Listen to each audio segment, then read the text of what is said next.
The title of the article read, Postpartum Digestion is not normal digestion. And I thought, tell me more. Hey lady, welcome to the Postpartum on Purpose podcast. If we haven't met, my name is Anne Marie. I'm wife to James and mom to 5 beautiful kids, ages 10 and under, plus 1 miscarried baby. Here we see postpartum from birth all the way through baby's first year of life as a time of grit, growth, and grace. This is episode 95. Lady, hi. I hope you're doing well. Let's jump right in. First things first, we begin with free things, as we always do. Free things, if you're new here, is a gentle reminder to myself as well as to you. It's just mental shorthand for remembering that there is always something to be grateful for and that a beautiful, rich, meaningful life is available to all of us, no matter the size of our family or our budget. Free things this week, in no particular order. We benefited from lettuce last week from a garden of a lady who lives close by to us, across the street from our church, actually. We got plenty for a salad and have already gone back for more and are going back again tomorrow. I just have really appreciated that, not having to buy it, but also it being so fresh. And I didn't really prefer the taste of lettuce previously. I don't even know what kind you'd call it. Honestly, it's not iceberg, it's garden lettuce. But this has actual taste to it. A little bit of a nutty flavor, great texture, great crunch. Yeah, 3 cheers for lettuce. The cost is absolutely nothing, thanks to the generosity of a lady in our community. Second of all, my hairstylist came up to me in Shields sometime between last week and this week to say hi, just to say hi. And in fact, after we talked briefly for 2 minutes, she went to the other side of the store because that's where she had parked her car, which tells you that she came out of her way to come and say hello. And I just thought, wow, that was really thoughtful. I would definitely do that if I saw somebody that I knew across the way. But it's a real boost, isn't it? That somebody thought enough of me, of you, to come up and say, hey, when they didn't have to, they could have just gone on their way. But instead they came up and took time out to say, hello, I recognize you. I saw you. I hope you have a good day. And the third thing is that we received a free recommendation of a hand surgeon local to us. James has had dislocations of his left thumb time and time again over the years, originally from a particular injury, but now things like our 2-year-old bumping it when he's holding him can dislocate it again. And there's a ligament that's torn and seems to be beyond the point of natural healing. And it looks like he's probably going to need surgery, but I thought, that seems like a very delicate surgery.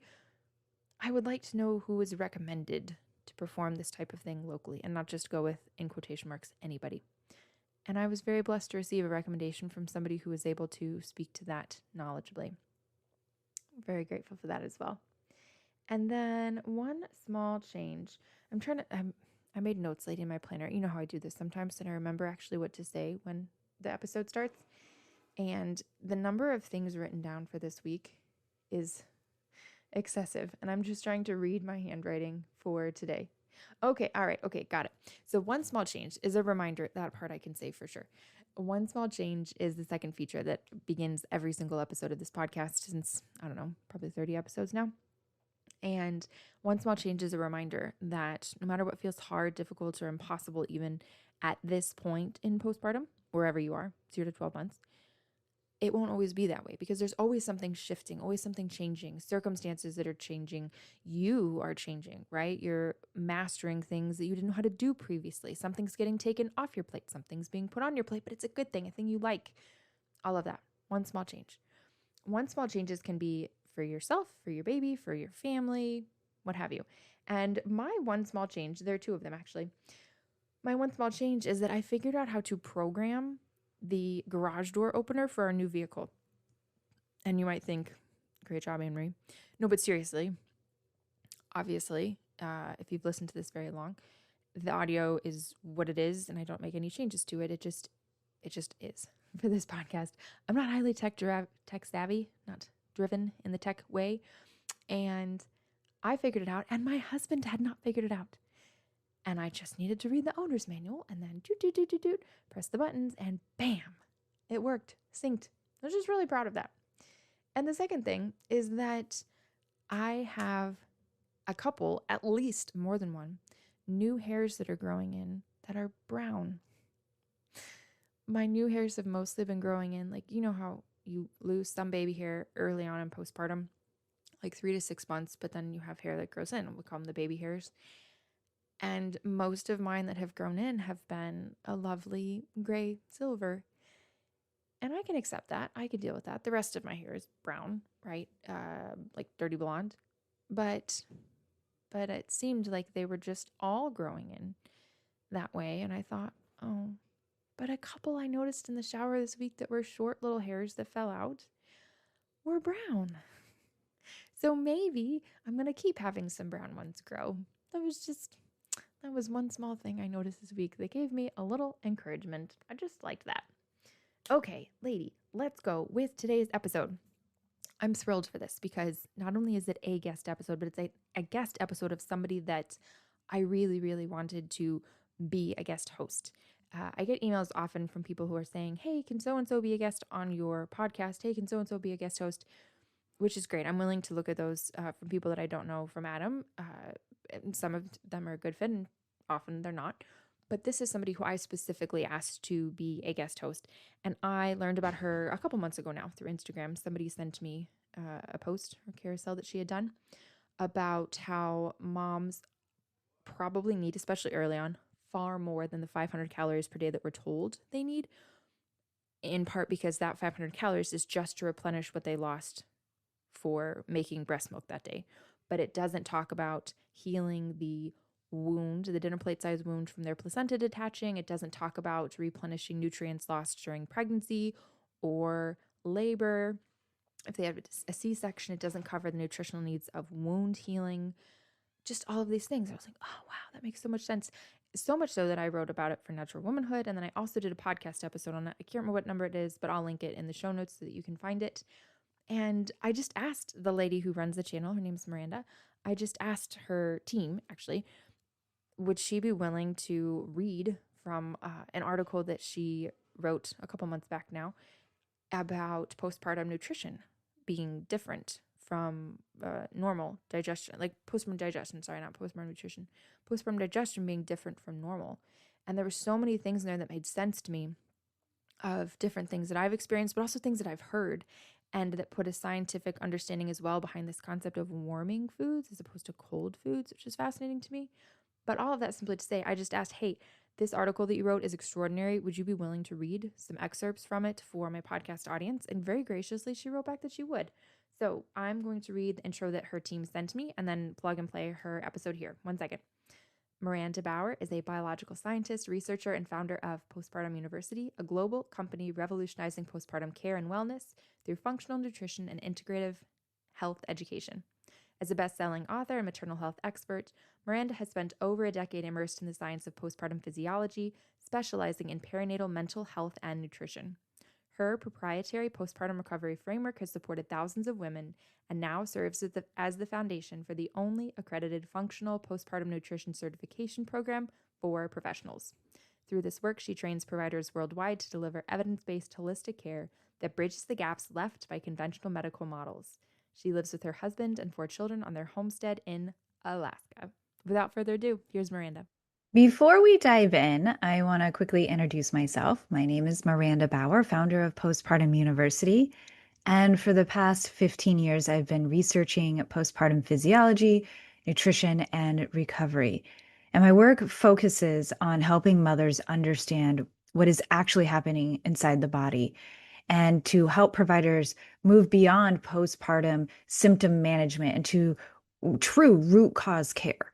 Because so many of the struggles that women experience after birth are not random, they're physiological. And when we understand the body, healing becomes so much more possible. And I'm excited here today to have the conversation with you about postpartum digestion. This sharing I am providing with you today was actually published in the JAPA Journal. And so I hope you enjoy. It's called Postpartum Digestion is Not Normal Digestion, and this is why nutrition must change after birth.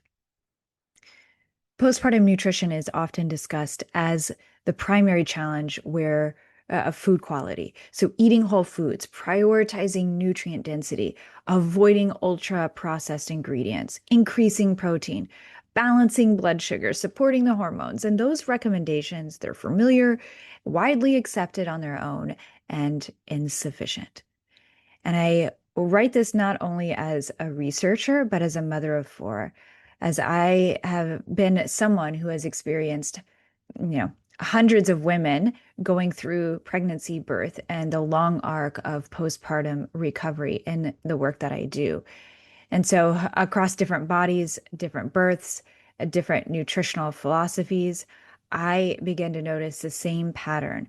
Women were doing what they have been told were right, yet their bodies were not responding as expected. And the problem was not effort, it was not compliance, and it was not lack of care. The missing question was not what postpartum women were eating. I could see that very clearly. But what stood out instead was how closely what they were eating aligned or conflicted with their ability to absorb it. Across hundreds of women over the last 15 years of my work, there's been patterns that have emerged. Foods that were theoretically nourishing often left them depleted. Foods that were simpler, warmer, slower cooked, and easier to digest consistently supported recovery, even when they defied modern, nutritional trends. The missing question was not what postpartum women should eat. The missing question was whether their bodies could digest and absorb what they were eating in the first place.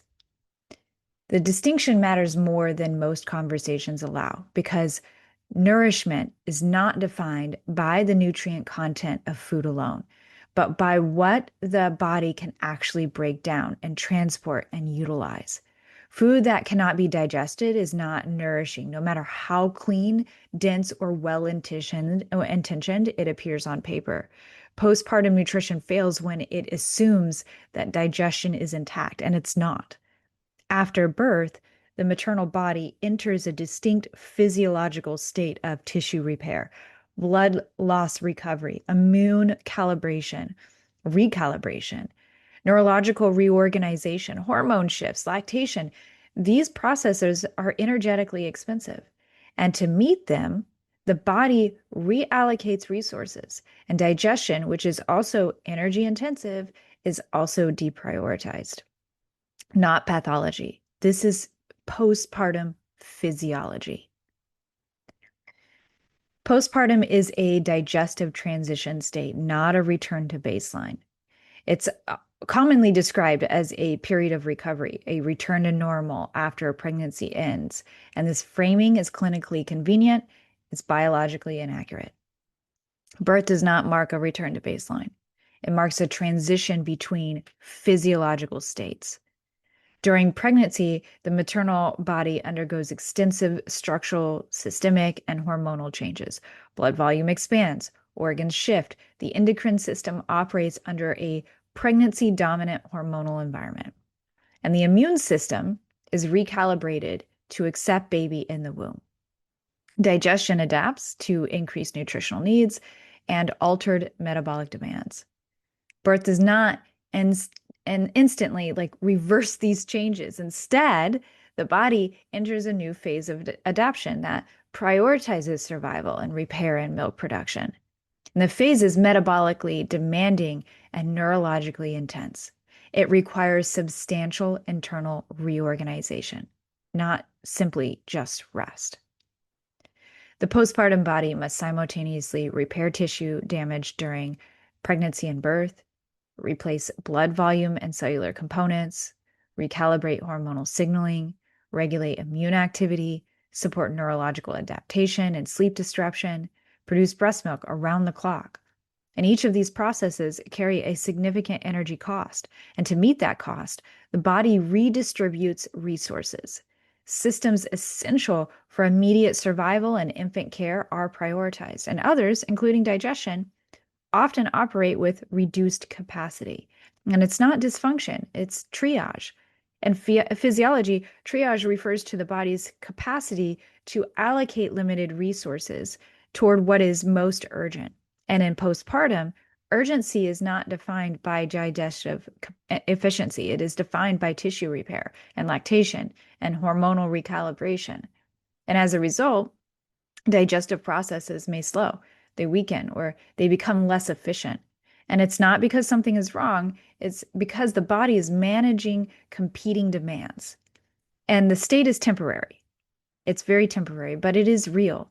Yet most nutritional guidance applied to postpartum assumes a digestive system functioning at full adult capacity.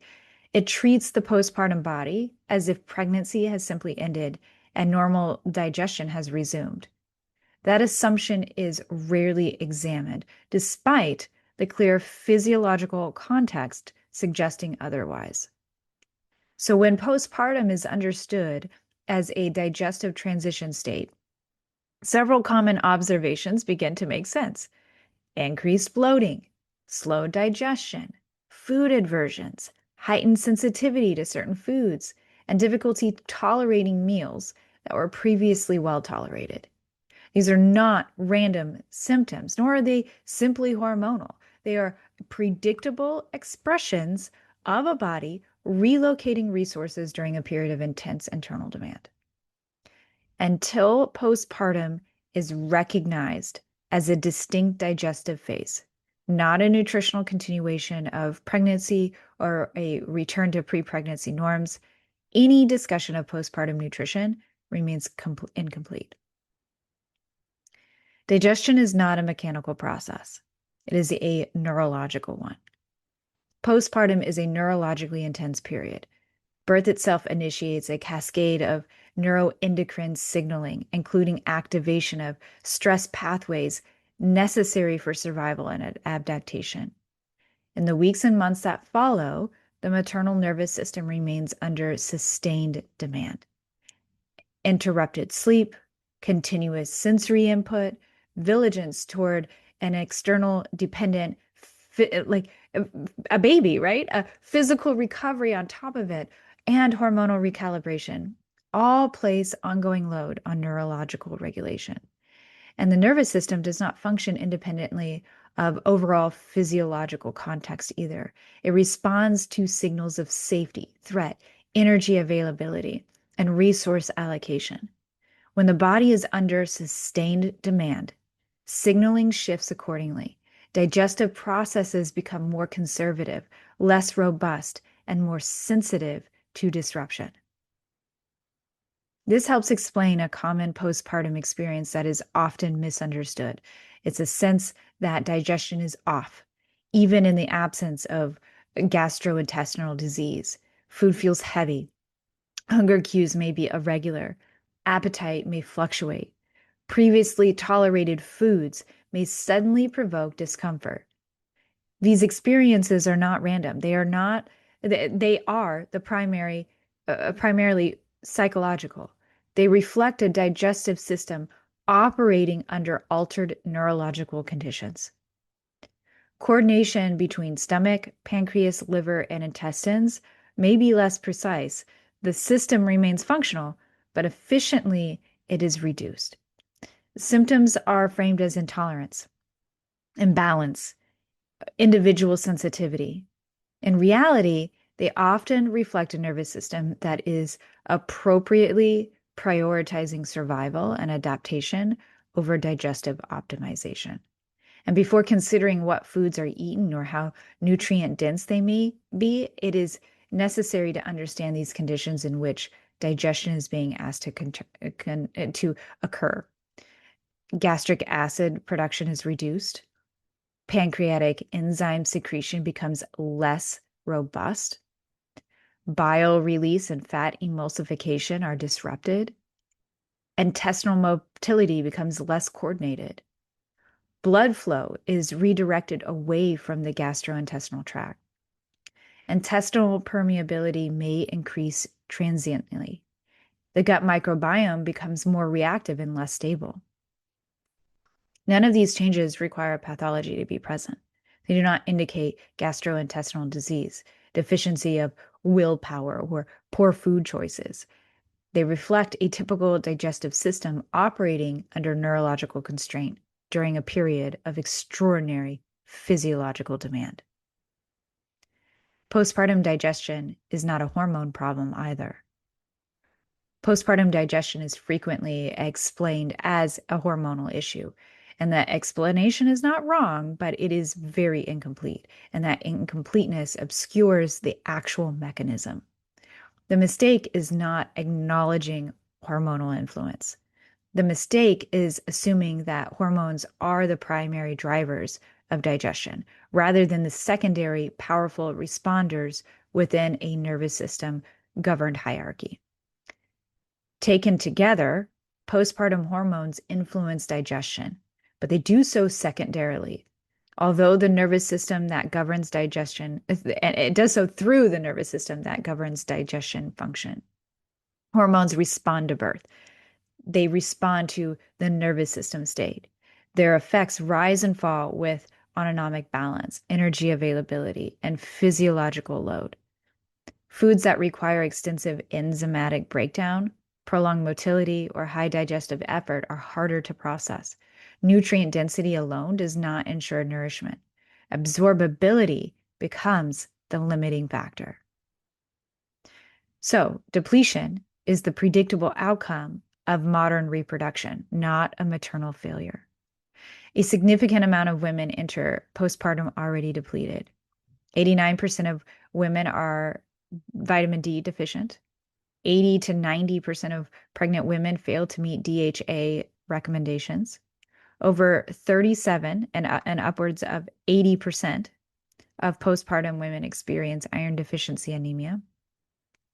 79% of postpartum women are deficient in selenium. When intake or absorption is insufficient, the maternal body compensates by drawing from its own reserves. This is not a flaw, it's a biological priority system. And by the time birth occurs, many women are not starting from abundance, they are starting from adaptation. Birth itself compounds this demand. Blood loss, tissue trauma, inflammation, the neurological stress are inherent to the process, even in uncomplicated deliveries. What follows is not rest, but continued output, healing, caregiving, sustained milk production. These processes draw from the same reserves that pregnancy already taxed. This level of depletion is common, but it is not biologically ideal and should not be considered normal. It is expected under modern conditions, but it is not what the female body was designed to experience. The fact that depletion occurs does not mean it is normal in the sense of optimal or inevitable. It means the system designed to protect and restore the mother has been eroded or forgotten. In many cases, what is missing is not effort or intention, but structural support, adequate nourishment during pregnancy, sufficient recovery after birth, and nutrition that prioritizes absorbability during periods of high demand. When digestion and absorption are limited at the very moment demand peaks, the body has no choice but to compensate internally. It borrows what it must to survive the transition. This is why postpartum depletion is often presented as a constellation of symptoms rather than a single deficiency. Fatigue, mood instability, cognitive fog, digestive sensitivity, immune suppression, musculoskeletal pain, delayed recovery, they are not separate problems. They are expressions of a system operating without margin. And what matters now is not assigning blame, but recognizing that restoration requires more than intake alone. It requires timing, digestibility, and physiological support that matches the reality of the postpartum body. Digestive insufficiency is a biological signal. The primary limitation is not food quality. It is not caloric intake. It is not effort, compliance, or intention. It's what I've coined digestive insufficiency. It's a temporary, biologically normal state in which the body's capacity to break down, absorb, and assimilate nutrients is intentionally reduced relative to its demand. It's not dysfunction. Again, it's design.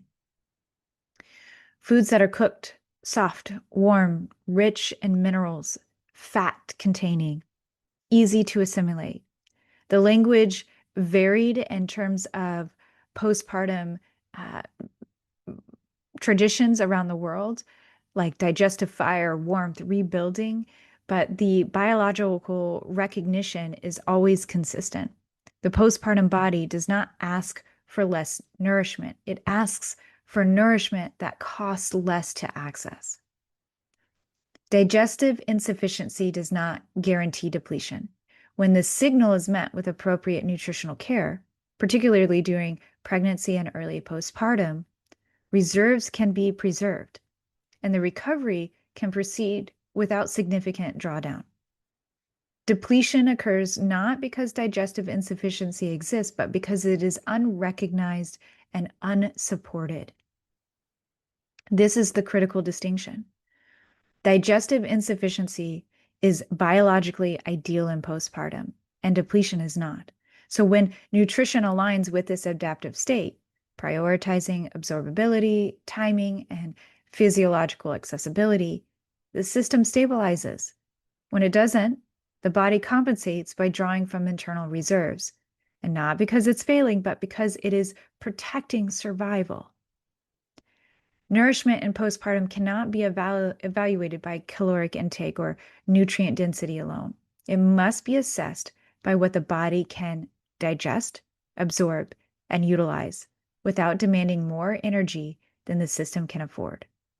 This is why absorption, not intake, sets a ceiling on recovery. And this is why postpartum nutrition, when understood correctly, is not restrictive or deficient, but profoundly supportive of how the female body was designed to heal.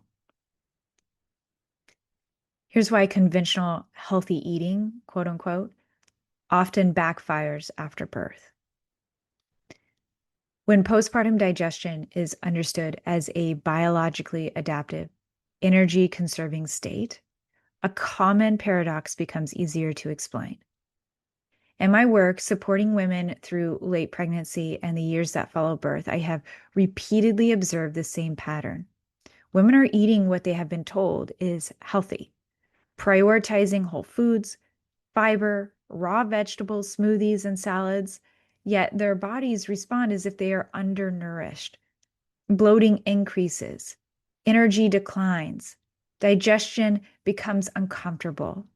Recovery stalls. These outcomes are confusing precisely because they contradict conventional nutritional wisdom. The issue is not that these foods lack nutrients, it's that they often require more digestive work than the postpartum body is prepared to provide. Conventional healthy eating frameworks are built for bodies with stable digestion, ample parasympathetic tone, and low repair demand. They assume robust stomach acid production, sufficient enzyme output, coordinated motility, and abundant metabolic energy. Postpartum digestion, by design, does not operate under these assumptions.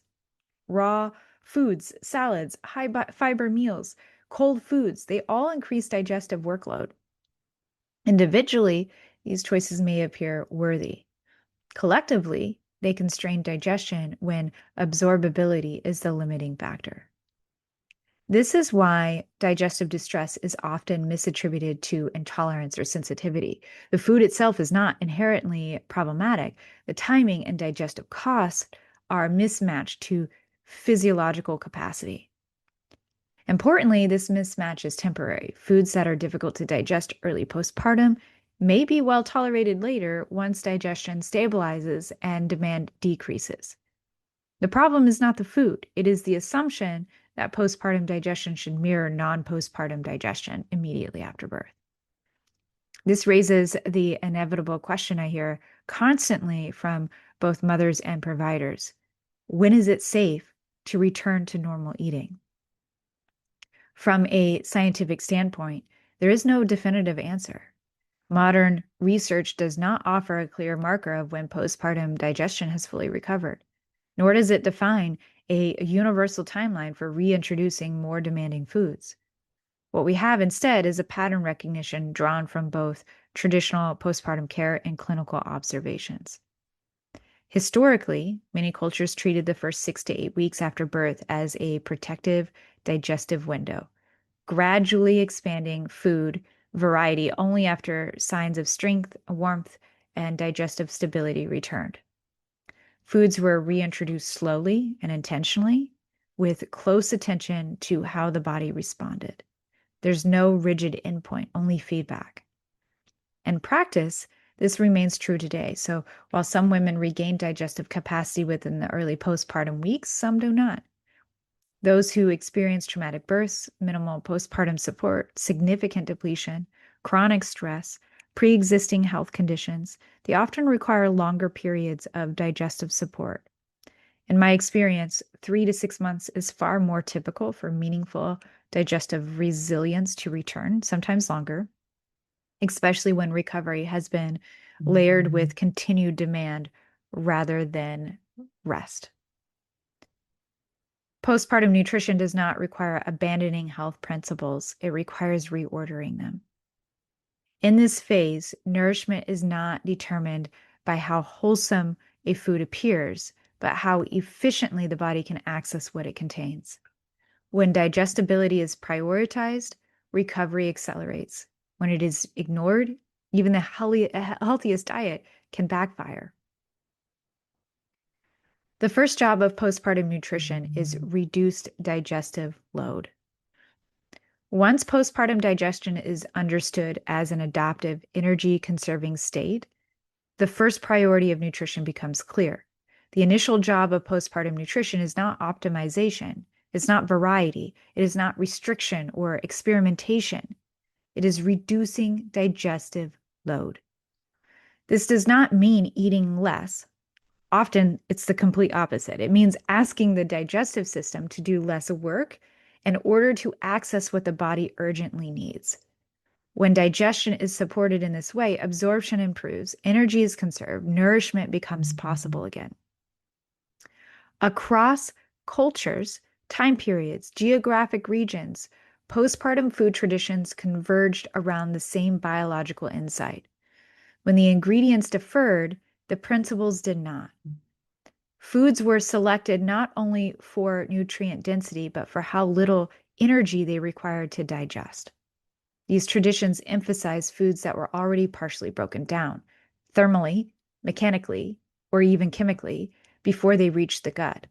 Long-cooked soups and stews, mineral-rich broths, slow-simmered meats, often softened vegetables, warm liquid or semi-solid meals that required minimal enzymatic effort and gentle motility to assimilate. Animal-based foods played a central role in these practices, not out of ideology, but practicality. Animal protein provides complete amino acid profiles and high bioavailable minerals in forms that the postpartum body can access more efficiently than many plant sources. And when cooked slowly and consumed with fat and moisture, these foods reduce digestive demand while delivering concentrated nourishment. Fats were not avoided in postpartum nutrition. They were relied upon. Fats provide a dense energy source with a relatively low digestive cost, and it supports hormone signaling, tissue repair, and neurological stability.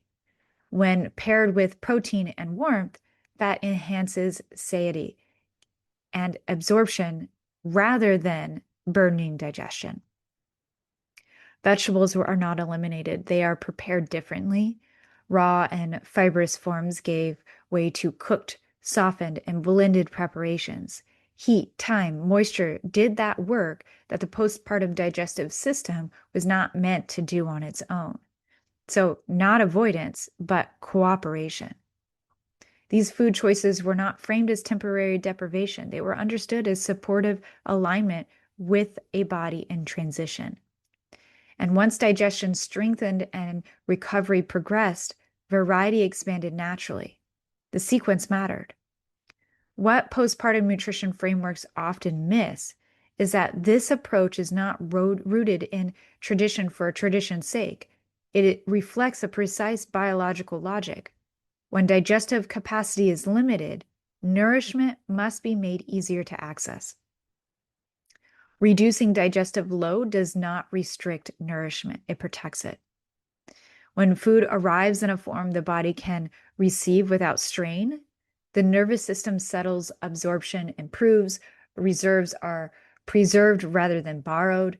And this is how postpartum nutrition supports recovery, not by demanding more from the body, but by working with it. Only after digestive load is reduced does optimization make sense. Only after absorption improves does intake matter. Postpartum nutrition does not begin with rules. It begins with relief. And as digestion stabilizes and recovery progresses, variety naturally expands. Foods that were difficult to tolerate early in postpartum often become well tolerated later. What is supportive at one stage may be unnecessary or even insufficient at another. Across cultures, postpartum was never treated as a time to improve resilience or tolerance. It was treated as a threshold, a period in which the body signaled clearly what it could do and what it couldn't afford.